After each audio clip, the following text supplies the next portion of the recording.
Assalamualaikum warahmatullahi wabarakatuh. Hai teman-teman, perkenalkan nama saya Tasya Aluna Azahra. Di sini adalah video terakhir kita tentang akhlak tasawuf. Nah, kemarin itu bab terakhir itu bab 11 membahas tentang tasawuf di Indonesia dan neosufisme. Nah, kali ini video ini kita akan refleksi aja teman-teman. Yuk kita refleksi bareng-bareng, oke? Nah, setelah saya membaca dari sumbernya, yaitu sumbernya dari buku Akhlak Tasawuf, yaitu tentang menyelami kesucian diri. Nah, ada satu hal yang langsung terlintas di pikiran saya, itu seperti kayak selama ini tuh kita terlalu sibuk ya ngejar banyak hal di luar, kayak nilai yang bagus, kerjaan, validasi orang lain, pencapaian ini itu. Nah, tapi tuh kita lupa buat duduk sebentar, tarik nafas, dan tanya ke diri sendiri, aku udah baik gak sih sebenarnya jadi manusia? Kayak udah oke gak sih gitu loh. Nah, buku ini itu bukan cuma membahas tentang soal akhlak dalam arti sopan santun saja.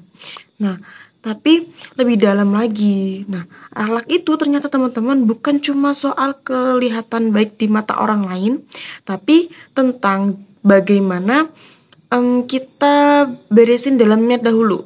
Jadi hati kita, niat kita, cara kita berpikir, dan juga cara kita merespon dunia. Dan itu semua sangat nyambung sama tasawuf. Nah, yang mengajak kita buat lebih kenal sama diri sendiri, dan juga supaya lebih kenal dengan Tuhan, teman-teman. Nah, satu kalimat yang kerasa banget itu seperti itu, kayak akhlak itu permulaan dari tasawuf, dan tasawuf adalah ujung dari akhlak. Keren sih. Jadi tuh ternyata kalau kita pengen jadi manusia yang dekat sama Allah, itu bukan berarti harus meninggalkan dunia, tapi justru belajar bagaimana caranya itu tetap hidup di tengah dunia, tapi gak dikuasai sama hawa nafsu. Jadi kayak hidup dengan hati yang bersih, lapang, dan juga ikhlas. Nah, saya sendiri tuh jadi berpikir teman-teman, selama ini kita sering banget kayak reaktif gitu ya, mudah marah, iri, cemas, atau merasa kurang. Tapi lewat buku ini tuh aku jadi lebih sadar bahwa semua itu muncul karena hati yang belum bersih. Dan proses bersihin hati itu ya lewat akhlak yang baik juga, kayak sabar, jujur, rendah hati, ikhlas, dan juga kayak pemaaf. Nggak mudah sih, tapi ini proses yang harus dijalanin secara pelan-pelan, tiap hari, tiap nafas, tiap detik itu harus dijalani ya. Nah, dari buku ini tuh mengajarkan aku bahwa hidup itu tuh nggak cuma tentang terlihat sukses, tapi tentang bagaimana kita bisa lebih dekat sama Allah lewat akhlak yang benar. Nah, karena kalau hati udah bersih, hidup juga jadi lebih tenang, lebih damai. Bahkan lagi ditimpa masalah pun, itu kita bisa merespon dengan lebih lapang. Dan itu kekayaan yang gak bisa dibeli, teman-teman. Nah, yang paling ngena itu juga adalah bagian tentang hubungan akhlak dan pendidikan. Nah, dari sini aku tuh jadi sadar bahwa pendidikan kita itu sering cuma fokus di otak, terus juga nilai sebuah prestasi, tapi kurang ke hati. Padahal yang paling menentukan arah hidup kita ya hati dan akhlak itu sendiri. Nah, akhirnya buku ini tuh jadi semacam cerminan buat saya sendiri. Membuat dadaku tuh kayak lihat ke dalam, bukan cuma keluar aja. Bahwa perjalanan paling penting dalam hidup ini tuh bukan cuma kayak keliling dunia aja, tapi kayak perjalanan menyelami diri sendiri.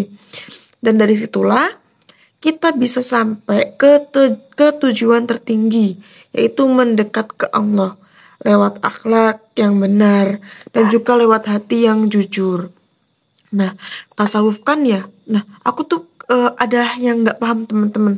Nah, tasawuf kan ya bersumber dari Nabi Muhammad ya. Nah, sebagai teladan utama juga dalam spiritualitas Islam. Tapi kenapa sih lama-lama jadi muncul banyak banget aliran, metode, bahkan tokoh yang beda-beda pendekatannya? Bukannya kalau ilmu itu dari satu sumber harusnya, jalurnya juga harusnya satu nggak sih? Apa ada alasan tertentu kenapa tasawuf itu berkembang jadi beragam aliran? Nah, mungkin kalau teman-teman tahu bisa dijawab di kolom komentar ya pertanyaanku. Aku soalnya belum nemu jawaban dari pertanyaanku sendiri. Kenapa sih aliran tuh banyak banget gitu? Bukannya sebuah aliran juga, sebuah ilmu itu bersumber itu dari satu, dari Nabi Muhammad kan. Tapi makin lambat laun, dari zaman ke zaman, itu muncul banyak banget aliran. Dan tokohnya pun punya banyak banget perbedaan. Ada juga yang masih diperdebatkan juga. Nah, itu latar belakangnya itu apa yang menjadikan seperti itu, gitu. Mungkin itu sesuatu pertanyaan yang belum terjawab ya dari saya sendiri. Oke, untuk refleksi kali ini sudah ya, gitu aja refleksi dari saya. Sekian, terima kasih sudah nonton video-video saya sebelumnya, bab-bab sebelumnya. Oke, terima kasih banyak, terima kasih yang sudah nonton. Mohon maaf ketika ada salah kata. Dari saya terima kasih. Wassalamualaikum warahmatullahi wabarakatuh.